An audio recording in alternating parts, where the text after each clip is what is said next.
The topic कारका।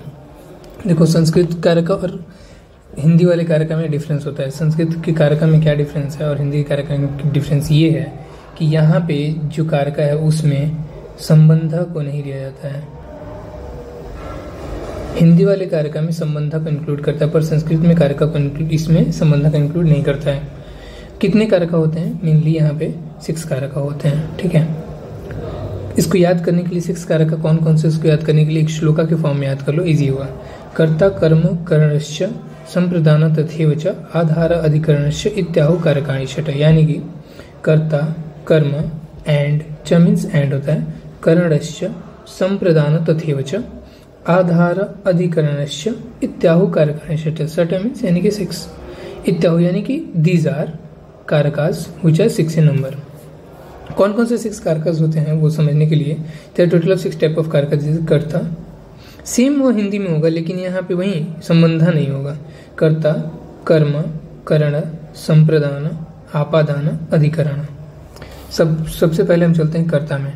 तो संस्कृत वाले कर्ता में एक और चीज़ है कि इसमें बहुत सारे फॉर्म्स में दिया गया। जैसे ये नहीं कह सकते कि हिंदी वाले कर्ता में क्या होता है कि कर्ता ने, अगर हम लोग ऐसे रिलेट करते हैं और उसके हिसाब से हम लोग सेंटेंस बना देते हैं। हिंदी वाले कारका से संस्कृत वाला कारका बहुत डिफरेंस है।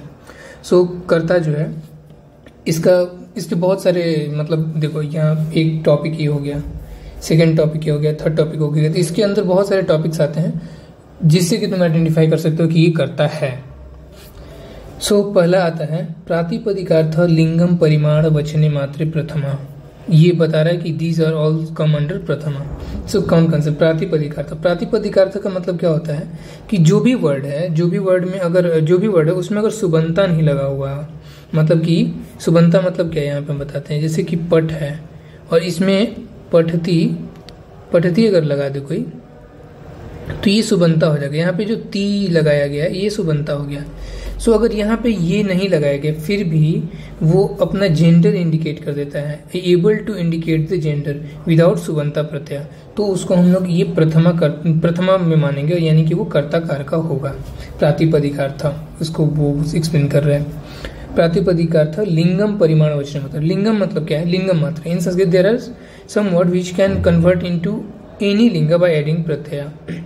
प्रत्यय ऐड करने के बाद कोई भी वर्ड, कुछ ऐसे वर्ड्स हैं जो अपने जेंडर को ही चेंज कर देते हैं। जैसे टट है, टट में सु ऐड करोगे तो टटा बन जाएगा जो कि पुल्लिंग है। ऐसी तरह जो बहुत सारे ये प्रत्यय होंगे उसको ऐड करोगे तो स्त्रीलिंगा में भी बन जाएगा, टटी हो जाएगा, टटम हो जाएगा, नपुंसक लिंगा में भी चेंज हो जाएगा।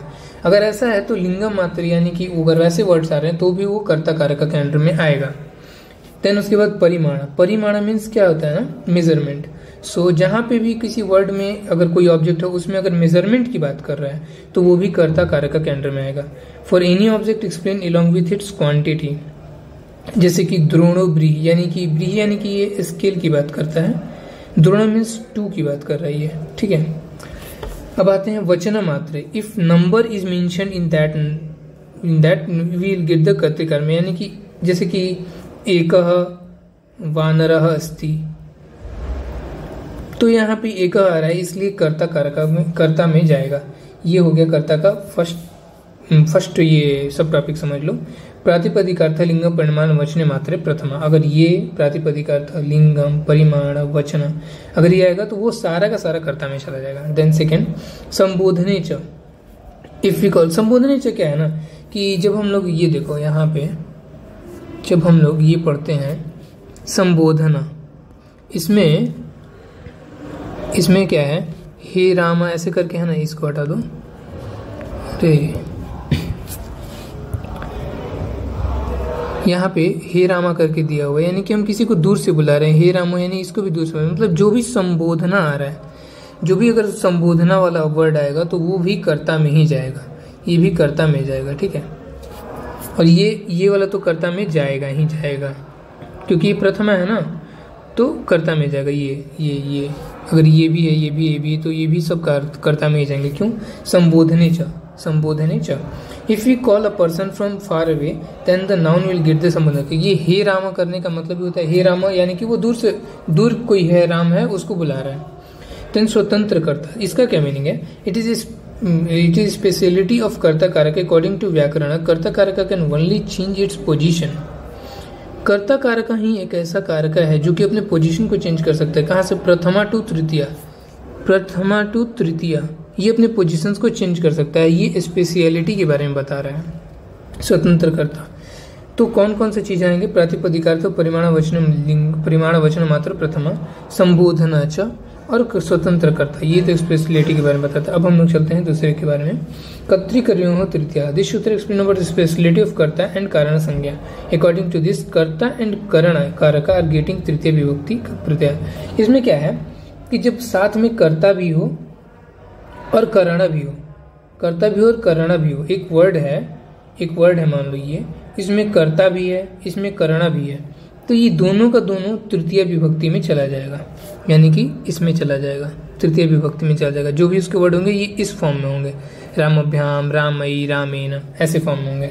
रामेण, वाणेन, हतो, वारी, ये रामेण जो देख रहे हो ये भी रामेण यहाँ पे आ रहा है, तृतीय आ रहा है। वाणेन, ये भी तृतीय आएगा, वाणेन, हतो, वारी, यानी कि दोनों के दोनों तृतीय विभक्ति में चले गए हैं। अब हम बात करते हैं, कर्ता हो गया, कर्ता फिनिश्ड हो गया। अब हम बात करेंगे कर्मा की। तो कर्मा क्या है? कर्मा का फर्स्ट फॉर्मूला याद करो, कर्तृ इप्सितम कर्मा। इप्सितम का मतलब क्या है? यहाँ पे इप्सितम मतलब कि डिजायर, यहाँ पे डिजायर की बात कर रहा है। दिस सूत्र एक्सप्लेन अबाउट कर्म कारक संज्ञा, हेंस इप्सितम मीन्स इच्छा, डिजायर। तो अगर कोई पर्सन है वो अपने चीजों को करने के लिए डिजायर रख रहा है, वो सारा का सारा कर्म कारक में आएगा। जैसे if a person is doing action will fulfills the ambition, those words are in getting कर्म कारक संज्ञा। जैसे राम गृहम गच्छति, तो वो अपना डिजायर है ना उसका कि हमको घर जाना है, तो वो घर जा रहा है, और वो जो गृहम आएगा वो आएगा ये कर्तिम, यानी कि वो कर्म में आएगा, यानी कि इसमें आएगा, द्वितीय में आएगा। ठीक है। If you put a question on the sentence then the answer we get is karma karak संज्ञा। इसका मतलब क्या है कि अगर हम पूछें राम कुत्र गच्छति, अगर हम ये क्वेश्चन पूछते हैं तो इसका आंसर आएगा गृहम गच्छति। तो ये जो आंसर हुआ किसी भी क्वेश्चन का, जो आंसर आएगा वो होगा कर्म कारक। और जो कर्म कारक होता है वो इसमें होता है, द्वितीय विभक्ति में होता है। गृहम, हियर यू सी ना, गृहम, सी रामम, so you can calculate it. करण, साधकतम करण मतलब साधना, इंस्ट्रूमेंट। साधकतम यानी कि साधना, यानी कि कुछ साधन हो, तो इंस्ट्रूमेंट को यहाँ पे जो इंस्ट्रूमेंट यूज किया जाएगा विशेषण कर्ता टू गेट द रिजल्ट, जो कर्ता का रिजल्ट देने में हेल्प करता है। गेटिंग करण कारक संज्ञा। सो कुठारेण वृक्षम छिन्नति, इसका मतलब क्या है? जो कुठारेण है ये एक तरह से एक इंस्ट्रूमेंट है, तो यहाँ पे इंस्ट्रूमेंट का यूज हो रहा है। वृक्षम छिन्नति, अगर कोई है जिसको पेड़ काटना है उसका हेल्प कौन कर रहा है? ये कुठारेण, यानी कि यहाँ पे इंस्ट्रूमेंट का बात कर रहा है। तो जो भी इंस्ट्रूमेंट का बात करेगा वो करण कारक संज्ञा उसको मिलेगा। देन और वो किस में आएगा? वो इसमें आएगा, कुठारेण है ना, रामेण यहाँ पे आ रहा है, सो यहाँ पे कुठारेण। देन आते हैं हम लोग संप्रदान। संप्रदान कौन सा था? चतुर्थी संप्रदान है। ओके, कर्ता हो गया, कर्म हो गया, कर्ण हो गया। अब यहाँ पर आ रहा था हम लोग संप्रदान के बारे में। संप्रदान कर्मणा यम भी 35 संप्रदान। अकॉर्डिंग टू सूत्र 1 पर्सन इज गिविंग द दाना, 1 पर्सन इज गिविंग दाना। इसमें इंपॉर्टेंट क्या है ना? रिसीवर। अगर कोई दान दे रहा है तो ठीक है, कौन ले रहा है उसको? अब एक सेंटेंस में कर रहा है कि मैं इसको दान दे रहा हूँ और राम दान ले रहा है, तो जो राम होगा वो क्या जाएगा? वो चला जाएगा चतुर्थी में, संप्रदान में चला जाएगा। So who is receiving will get the that संप्रदान कारक। जैसे एग्जाम्पल देते हैं, राम सीताय पुष्पम ददाति, Rama is giving flower to Sita. तो फ्लावर रिसीव कौन कर रहा है? फ्लावर रिसीव तो सीता कर रही है ना। सो सीता विल गेट चतुर्थी विभक्ति, सीताए। अगर इसमें देखो रामाया, क्यों ये रामाया है? क्योंकि ये पुलिंगा का ये विभक्ति है। यहाँ पे स्त्रीलिंग विभक्ति लेने पे यहाँ पे सीताए आएगा। ठीक है, इसलिए यहाँ पे सीताए आया है। ये भी ये चतुर्थी विभक्ति के अंडर में आएगा। Who is receiving will get the संप्रदान। देन हम लोग बात करते हैं संप्रदान के। चतुर्थी संप्रदान है तो गिनो, फर्स्ट, सेकेंड, थर्ड, फोर्थ। चतुर्थी संप्रदान है, फोर्थ वन इज गेटिंग चतुर्थी संप्रदान। दिस सूत्र एक्सप्लेन दैट संप्रदान कारक गेटिंग चतुर्थी विभक्ति। राजा विप्राय गा ददाति, हियर विप्राय इज गेटिंग चतुर्थी विभक्ति, इट इज टेलिंग। सो ये सारा जो होगा ये यहाँ पे मैंने पहले ही बताया कि ये जो सीताएं है वो चतुर्थी विभक्ति में आएगी, क्योंकि संप्रदान जो होता है वो चतुर्थी विभक्ति में आता है। यहाँ पे भी वही सेम चीज कर रहा है कि जो संप्रदान है वो चतुर्थी विभक्ति में आएगा, चतुर्थी संप्रदान है। नमः स्वस्ति स्वाहा स्वाध्याय अलम वष्टम योग्याश्च, इसका मतलब ये है कि जो ये वर्ड्स है नमः, स्वस्ति, स्वाहा, स्वाध्याय, अल, वष्टय, ये सारे के सारे अगर किसी सेंटेंस में हैं तो वो भी चतुर्थी विभक्ति में आएंगे, यानी कि संप्रदान कारक का संज्ञा उनको मिलेगा। हरे नमः अगर कोई वर्ड है इसमें नमः आ रहा है, इसका मतलब ये चतुर्थी कारक का संज्ञा है। Simple is that. ध्रुवम अपाय अपा, यहाँ पर अब हम लोग बात करते हैं आपादान कारक संज्ञा की। चतुर्थी हो गया, पंचमी जो होता है यानी कि ये आपादान होता है, ठीक है। ध्रुवम अपाय आपादान, according to sutra when there is separation between, separation को याद रखना है, जब कहीं भी वर्ड में एक सेपरेशन की फीलिंग है तो object which is not moving, जो मूव नहीं कर रहा है, मतलब कि एक पेड़ है उससे फल गिर रहा है तो पेड़ तो स्टेबल है ना, ये तो स्टेबल है, लेकिन जो फ्रूट है वो अनस्टेबल हो गया। जो मूव नहीं कर रहा है उसको आपादान कारक का संज्ञा मिलेगा, यानी कि पेड़ को आपादान कारक का संज्ञा मिलेगा। यहाँ पे भी देखो, राम ग्रामात आगच्छति, राम ग्रामात आगच्छति, तो यहाँ पे ग्रामात जो हुआ वो क्यों पंचमी विभक्ति में गया, ग्रामात रामात, ये पंचमी विभक्ति में क्यों गया, क्योंकि गांव जो है वो मूव नहीं न कर रहा है, राम जो है वो मूव कर रहा है, लेकिन गांव जो है मूव नहीं कर रहा है, इसलिए यहाँ पे ग्रामात जो हुआ, यहाँ दोनों में सेपरेशन हुआ ना, राम और ग्राम में, तो इसलिए वहां पे पंचमी विभक्ति आया, लेकिन जो मूव नहीं कर रहा वो गांव है, इसलिए उसको ग्रामात को पंचमी विभक्ति देंगे। आपादाने पंचमी, ये यही बोल रहा है कि जो भी कारक आपादान में आएगा वो पंचमी विभक्ति के अंडर में जाएगा, यानी कि इसके अंदर में जाएगा। पंचमी कारक आपादान कारक पंचमी विभक्ति में जाएगा, ये this is explaining. Okay, then adhikaran. अधिकरण क्या है, आधारो अधिकरण। षष्ठी हमने बोला था कि इसको इंक्लूड नहीं करते हैं, ठीक है, तो हम लोग आते हैं यहाँ पे आधारो अधिकरण। हमने इसको भी इंक्लूड कर लिया था, किसमें, हमने इसको इंक्लूड किया था कर्ता में, संबोधन है, तो बचा तो सिर्फ यही ना, सो चलो सप्तमी करते हैं। आधारो अधिकरण, अकॉर्डिंग टू दिस सूत्र व्हेन क्रिया टेक प्लेस थ्रूज कर्ता कर्म which explain about the distance, ये इंपॉर्टेंट है, जहाँ पे डिस्टेंस का बात हुआ वहां पे अधिकरण आएगा। सप्तमी अधिकरण विच गिव्स शेल्टर, और ये तो और इम्पोर्टेंट है, गिव्स शेल्टर, मतलब कि कोई अगर चीज है वो उस चीज को शेल्टर दे रहा है, अगर ये शेल्टर दे रहा है, अगर ये चीज शेल्टर दे रहा है तो इसको मिलेगा सप्तमी विभक्ति।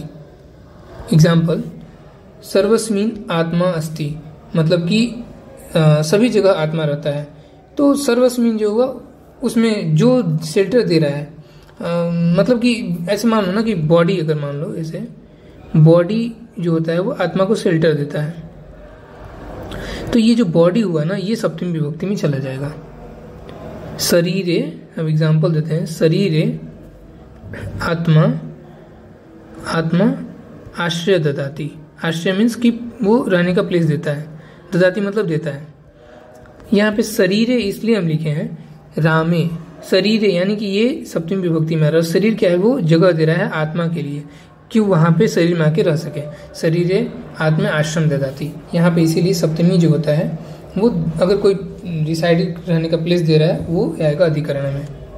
अब हम लोग बात करते हैं कि हम लोग इसको सब जो षष्ठी है उसको हम इंक्लूड क्यों नहीं करते हैं संस्कृता के अंदर।